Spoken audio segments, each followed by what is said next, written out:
Hi, this is Matt, and I'm going to give some thoughts on the Google Pixelbuds. I've been using them for a day now, and have some pros and cons. So one of the first pros is the Bluetooth range on these earbuds is really quite incredible. I left my phone sitting at my desk and went to the break room, which is a considerable distance, I want to say 100 plus feet away.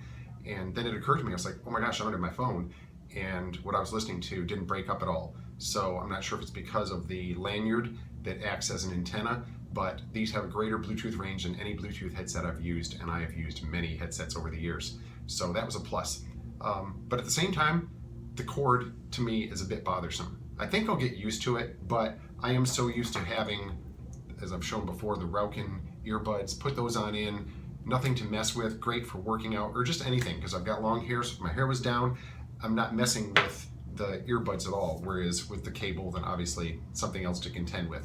So that said, I'll just put them on and show. I do the loop to the maximum amount to be able to just stick into my ear canal, and so pretty easy to stick them on in.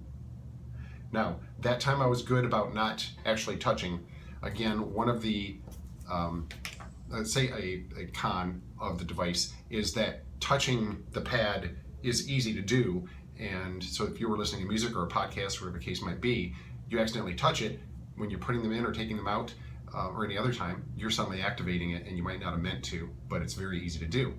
That said, I do like the ease of operation of being able to tap and have something play. It's not like you have to fish around for a button. I just tap on this, and right now I'm listening to a podcast. I'm listening to some all about Android. Tap again, and it's paused. Swipe forward and back to increase or decrease the volume. Double tap for notifications, and press and hold to be able to speak to Assistant. So that part, the ease of use of that pad and touching it, kind of reminds me of Google Glass as far as just having that surface just to be able to tap, but it's also easily activated. So then when I did first put them in, I'm just grabbing from the side when putting them in and I'm cool. But there's been more than once that I go to put the headsets in and all of a sudden it's automatically playing because my finger was touching. Again, something that can be overcome and is not really a big deal. Back to the cord for a moment. There's times to where I can feel, right now I've got my hair just in a ponytail, but when I had my hair down yesterday, and if I suddenly went to move my hair, I was grabbing a hold of the cord, and also sometimes I feel it grabbing on my neck a little bit when turning left and right, which if anyone has any of these kind of headsets to where you've got the cord, Jaybird and whatnot, you probably feel that same sensation. So again, because I'm not used to having ones that have a lanyard, that feels a little bit weird. Something I figure I could get used to, especially considering a lot of the pros about these earbuds that I really like. So that said, I already talked about the range, and the Assistant is very cool as far as, well, should I say just like the notification. Speaking to Assistant, be able to press and hold is just like talking to your phone on a new Pixel 2 to be able to squeeze and speak to Assistant. Well, now you can just be able to press and hold, and your phone can be in your pocket and do any of the typical Assistant commands, which is very cool.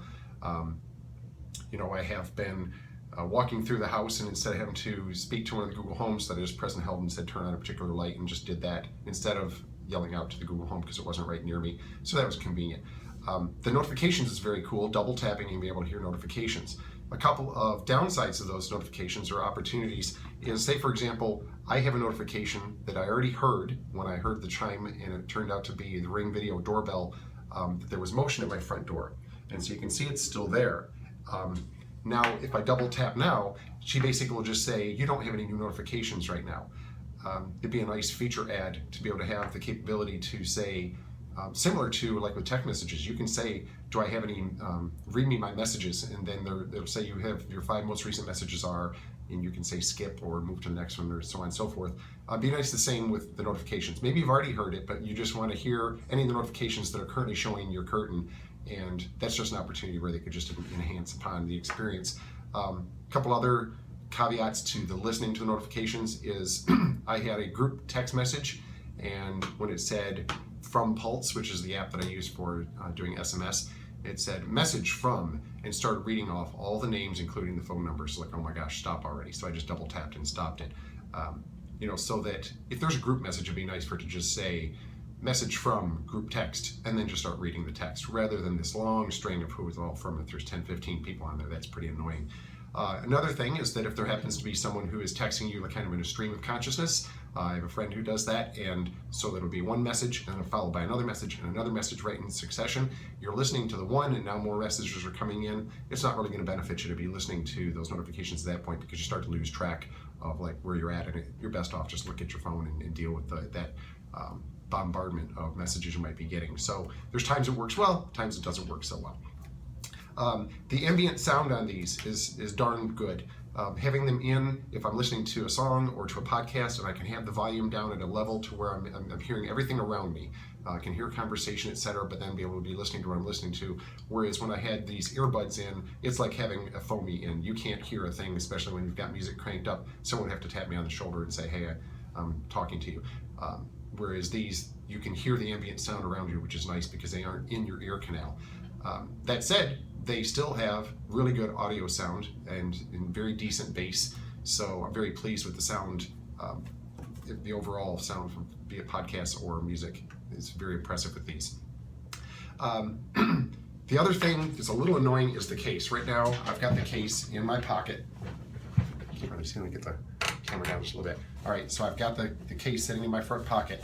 And I mentioned before when I first done the opening is that you can see the difference in the size.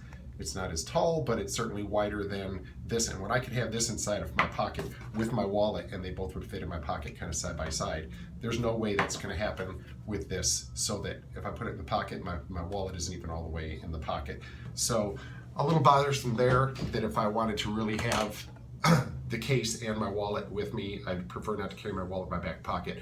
But in this instance, then I really would have to, so that I could make room for the case to be in my pocket. I'd prefer the case be with me, just like that the AirPods, a person carries the case in case you do need to charge. You don't want to have it sitting behind and go, oh, forget it, now I'm out of battery and I can't charge my device. That said, this is the case. I mentioned it before that it seemed kind of cheesy.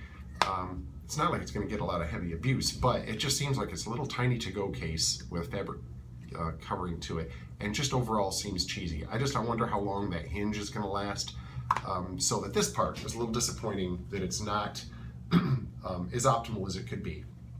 The fabric thing seems to be the trend lately with all the Google products, and yet I'd rather this be a much more secure feeling hard shell case.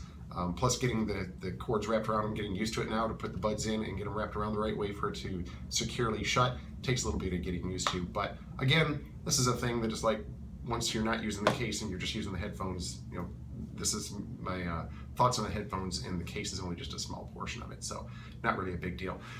In the next video, I'm going to do a little demo of the Translate feature. Some people have asked me about that on Google Plus and said, what do you think of Translate? And I've got some co-workers, one who's going to do Spanish and another one's going to do Hindi or Tamil perhaps, and it works very well and it's pretty darn cool. Something I'm obviously not going to use on a frequent basis, but it's just cool to see a glimpse of the future of what can be done using Translate and something like having headphones in, like the Pixelbuds. So that's pretty much what I got right now. Overall, I'd give them a thumbs up. I'm happy with them. Not even entertaining returning these things. I think the price is still a little steep, but functionality-wise is doing what I need. I just got a little bit of adjusting to do since I'm so used to the kind of headphones that I had before. And that's it. Otherwise, if you got any questions, just ask.